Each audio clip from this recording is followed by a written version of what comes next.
to Germany. From Alaska to Puerto Rico. All over the world, the United States Army is on the alert to defend our country, you, the American people, against aggression. This is the big picture. An official television report to the nation from the United States Army. Now, to show you part of the big picture, here is Sergeant Stuart Queen. Welcome again to the big picture. The fighting in Korea is over now, and the deeds of the American and South Korean soldiers who fought those battles are part of our military history. When the Reds attacked, the South Korean army was a small band of ill-equipped and inadequately trained soldiers. But it later rose to become a large and modern fighting machine. Our story this week is the story of how that was done. This is Chang Shi-yuk, serial number 215658. He's a lieutenant in the Army of the Republic of Korea. Chang is a good officer, too. He's a leader, understanding the problems of his men, willing to do all that they can do and then some more. It was men like Chang who led and trained the gallant South Korean Army.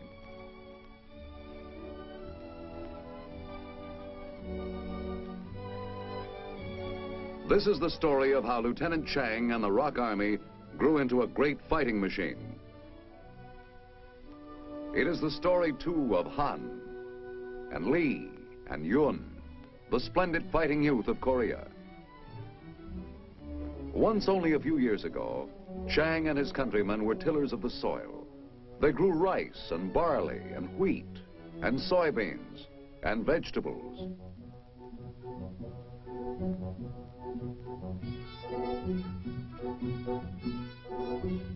Some were fishermen, netting in vast catches of all varieties of fish to help feed the hungry mouths of Korea's millions and to export for the nation's economy. There was a time once when the life of Korean men was normal. They were teachers or city men performing city jobs. They were streetcar conductors. They were the everyman of Korea. But that was before the communists came, and before Korea became a battlefield, before death and murder were a daily routine. In those early days, Chang and his friends had only bamboo sticks to train with, but they had the will to fight, even though they lacked the weapons. Though small in number and poorly equipped, the brave South Korean army fought for what it believed was right. Hopelessly outnumbered, they fell back, and the fair land that was Korea was devastated with ruin and destruction.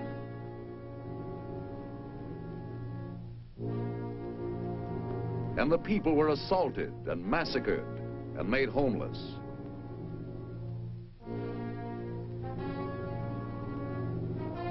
But not for long were the defeats and the withdrawals. Free nations of the world took up arms against the red aggressors. Supplies and help rolled in. The people of South Korea took heart, and they fought back savagely, pushing the enemy back and back, until soon he was licking his wounds behind the line from which he had first unleashed his bloody dogs of war.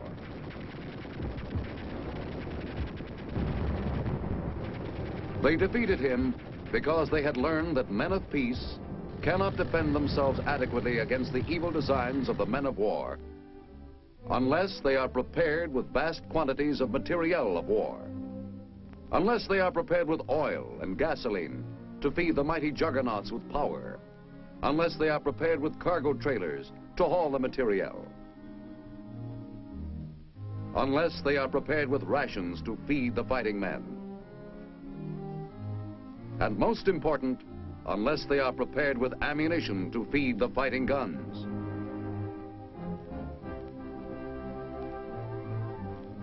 But men must be trained in the dreadful arts of modern warfare, and the Army of Korea needed help in starting training programs for its inductees. The appeal for assistance was answered.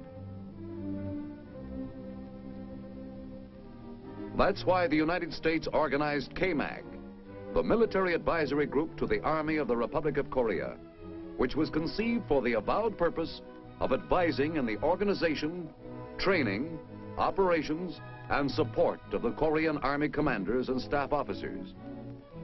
Just as the common men of the free world joined forces to fight the common foe, so did their leaders sit down together to plan a systematized training program for the Korean Army. Representing the Korean soldier was General Paik Sun-yup. Acting for the United States and the United Nations was General Cornelius E. Ryan. The results of these conferences was the completion of a number of training centers, the principal one of which was RTC-1, the largest training installation in Korea. Its name, Jeju-do. For hundreds of young Korean men, it all began that eventful day when, as the cream of Korea's youth, they were inducted into the ROK Army and together caught their first look at Jeju-do. Soon, the LSTs on which they were being carried were nosing into the beach.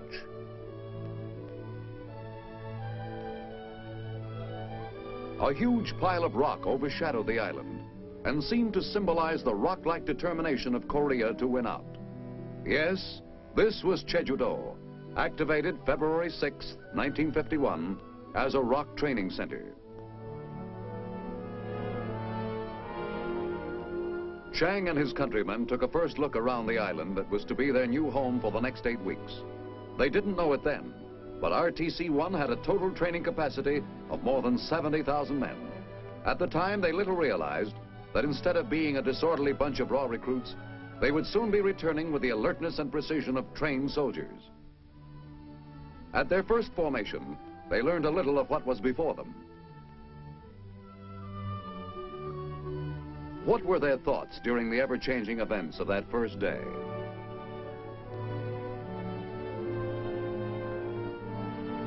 Nobody knows, but all who were there knew that here in the shadow of Mount Masulpo, a new Korean army was being born. And then came orientation to their new place in life, their new duties, for they were soldiers now, not private citizens. And as soldiers, they were expected to obey the orders of their superior officers. Because so many of the inductees were young, inexperienced farm boys, it was necessary that such things be explained to them exactly, thoroughly, and patiently. Yes, a new life was beginning for the young men of Korea, and somewhere among this raw group, leaders had to be found.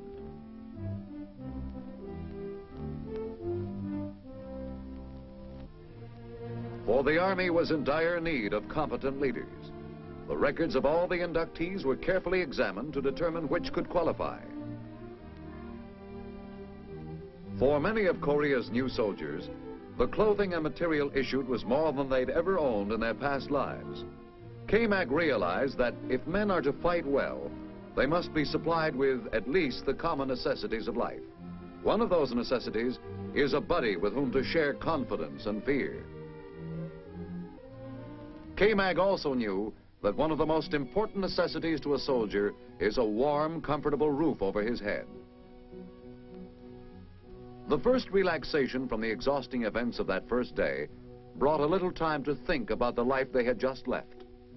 They thought about old Grandpa Kim, who refused to evacuate his farm near Seoul because he wasn't afraid of anything anymore. And about Aunt Wang, who had been bombed out of her house, so she found another home below ground. And what about their little cousins? What were they doing? How were they living under war conditions?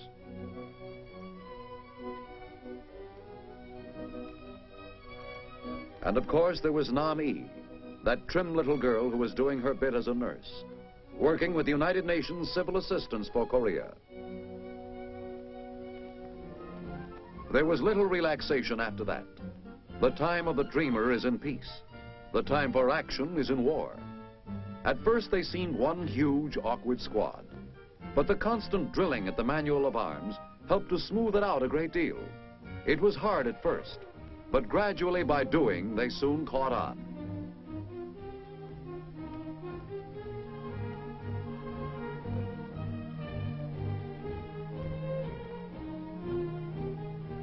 And then there was more drilling and more marching, with no let-up, with no time to think about aching muscles.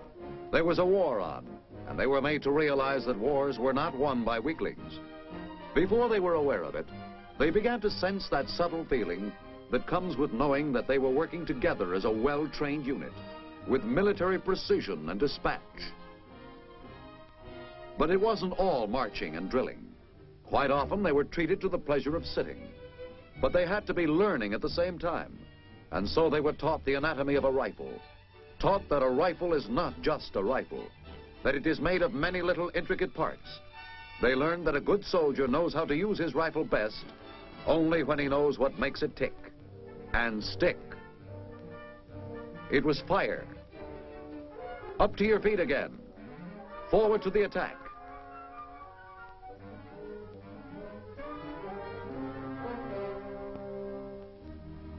Then came rifle practice. How to hold their rifle. How to squeeze on the trigger, not pull. They had already learned how a rifle operated. Now came instruction in what it could do. Kill. In war, they were told it's kill or be killed. They also learned how to take care of others. One thing they learned, that it was not only important for a soldier to know how to kill, but he must be able to save lives as well, his own included. First aid is important on the battlefield. Another thing they learned, rifles were not the only means of destroying the enemy. Mines and booby traps not only delayed the advance of armies, but often stopped them permanently. So first the theory in class sessions, then practice in the field. A lot of practice. It was hard work digging those mine holes, but they were made to realize that it was easier to dig a hole for a mine than to have one dug for them. If some thought that was hard work, they soon found out it was easy compared to the work they did when they went into combat training for the individual soldier. That's when they learned about using camouflage, too.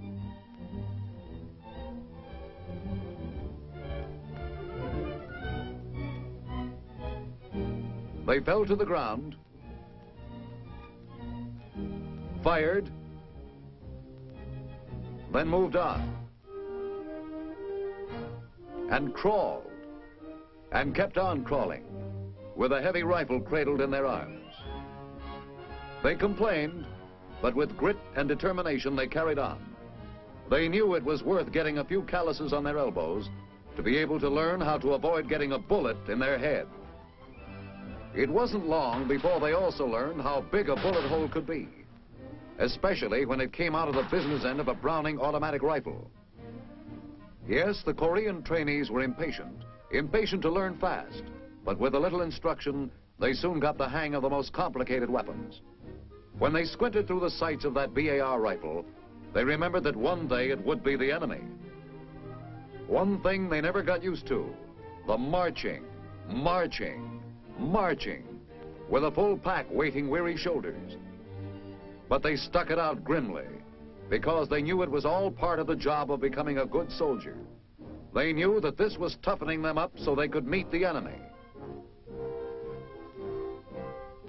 One way of making sure you go forward when the time comes is to know how to fire that M1 rifle, straight and true and to the mark. And they learned how to use all the weapons, including hand grenades.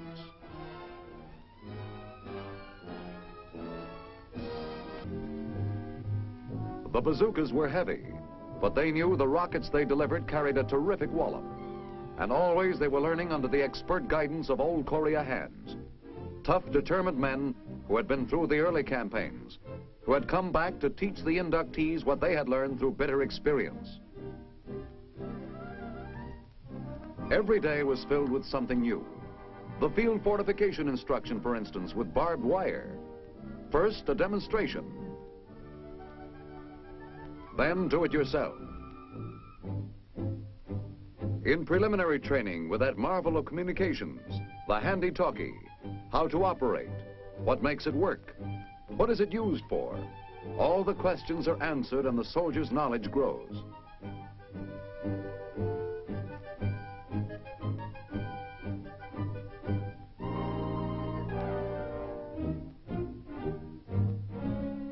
with a compass too, which led to training in map reading.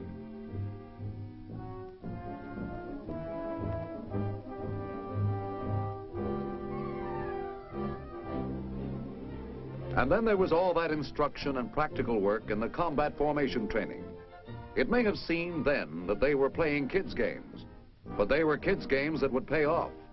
If ever they were to find themselves in the middle of the real thing, they'd realize that all this intensive training was for their protection.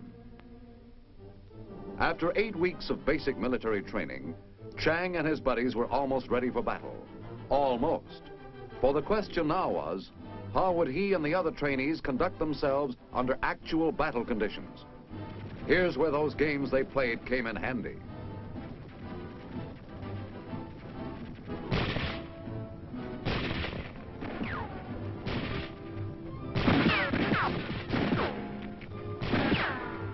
They were able to climb that hill without tiring too much, because their climbing muscles had been toughened by all the marching they'd undergone.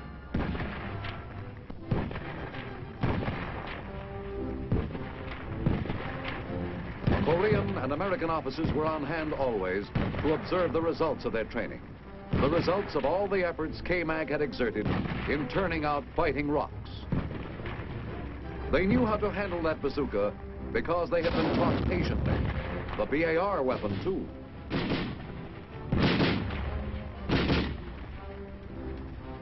This was the result of all the hard and patient work that had gone into their training. This was what they meant by battle conditions, so that when the soldier was confronted with it in the future, he'd be prepared for it. And then, still under the watchful eyes of the KMAG advisors, the Korean trainees were put through the confidence course, discovering it was one thing to go through maneuvers without opposition, but it was quite different when live ammo was being thrown at you.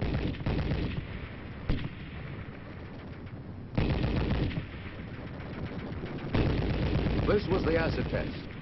If they came through this, they were ready for anything the enemy could lob over at them. Cover and concealment training had taught them to roll over a wall instead of exposing themselves to enemy fire. And they kept on crawling as the shells burst around them.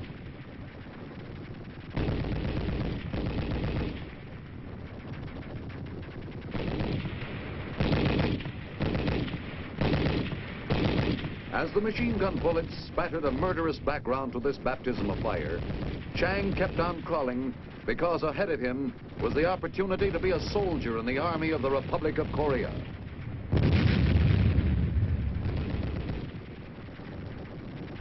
The first 8 weeks of training were coming to an end for most of the others, but not for Chang, because he had been accepted as a candidate for Officers' Candidate School by the time his final inspection at Jeju-do came around.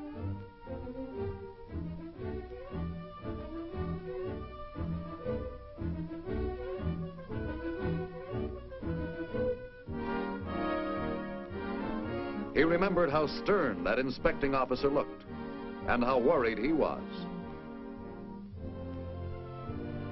And then how proud. This was the last time he'd march with his buddies at Jeju-do. For them, additional branch material training. For him, it was OCS.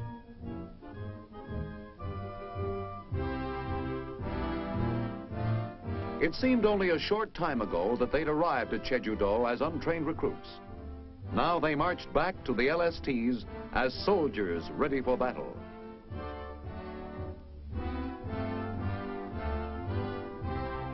Chang, happy and a bit proud, knew that although it was his last day as a trainee, it was soon going to be his first day in more advanced training.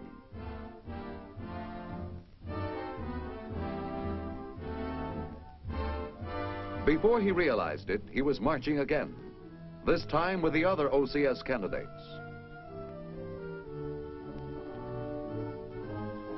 Marching into his new home, KATC, the Korean Army Training Center at Gwangju on the mainland of Korea, which housed the infantry, artillery, and signal schools of the Korean Army.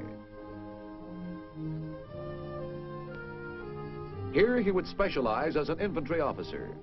No wonder he experienced a glow of pride during the initial inspection, dressed in a new uniform as an OCS candidate. The last phase of his training was beginning.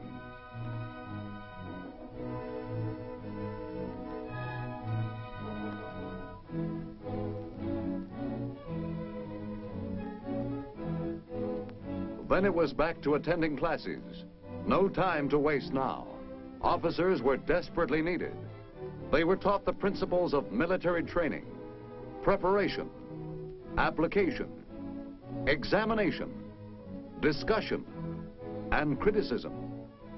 The teaching never stopped.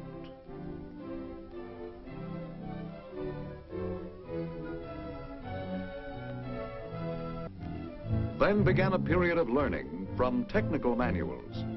There were times when they would have preferred the marching, but they stuck to it because they knew they had to know theory as well as practice to be a good leader. There was practice too, lots of it. On the rifle range again, always with live ammo, so that firing an M1 rifle became almost as natural to them as breathing. The heavy stuff too. Theory first with the heavy machine guns, and then practice. Lots of it, until you thought they would never get the chatter out of their ears.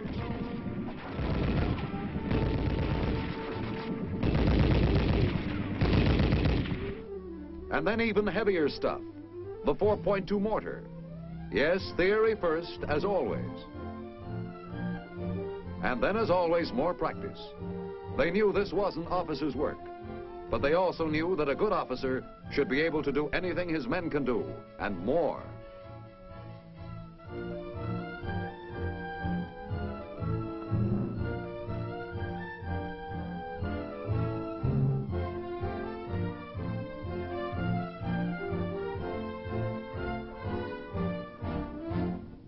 There were calisthenics, too, to build up bodies so that they could withstand the rigors of that intense training. Body push-ups, up and down and up.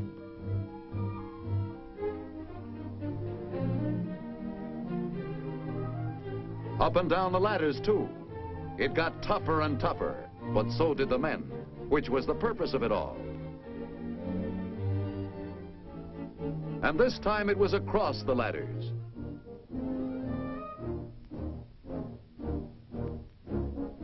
And once again, more classroom theory. Now with a 75mm recoilless rifle.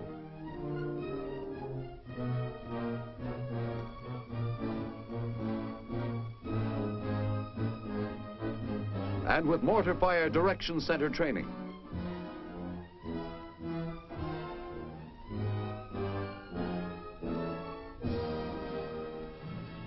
Then came the big push, the last exercise they would go through before graduation.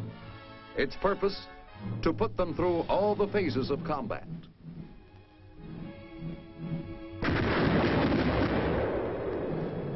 Fighting with artillery and tank support, actually attacking a hill position.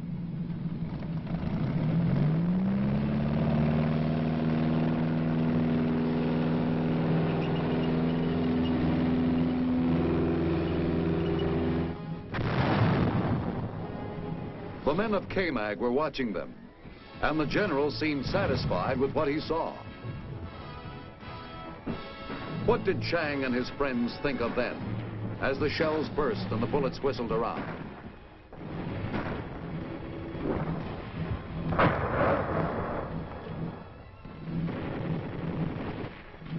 They thought of the time when this was going to be the real thing.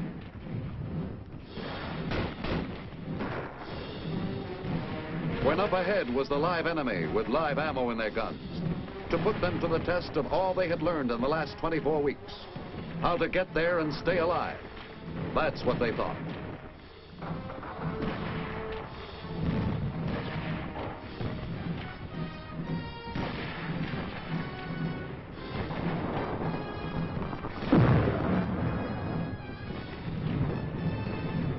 They'd been training for this for weeks.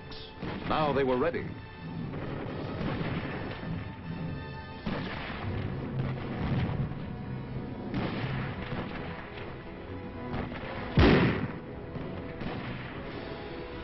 It was a taste of the real thing, and they could now face the enemy with confidence.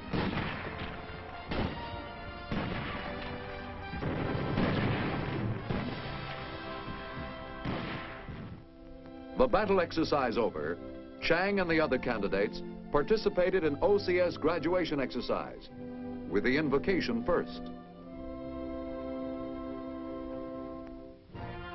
With a band and all, and with speeches, of course.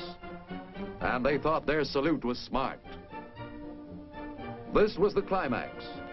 This was what they had been working for all these months. And did that diploma make them proud?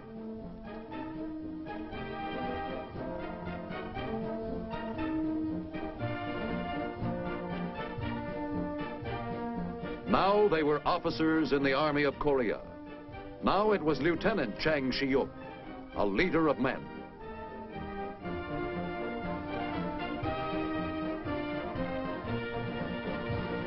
Later, when he gave his men orders, they obeyed without hesitation, because they knew he'd been trained to be a leader. Just as there were thousands of other officers and men who, like him, had been trained by KMAG.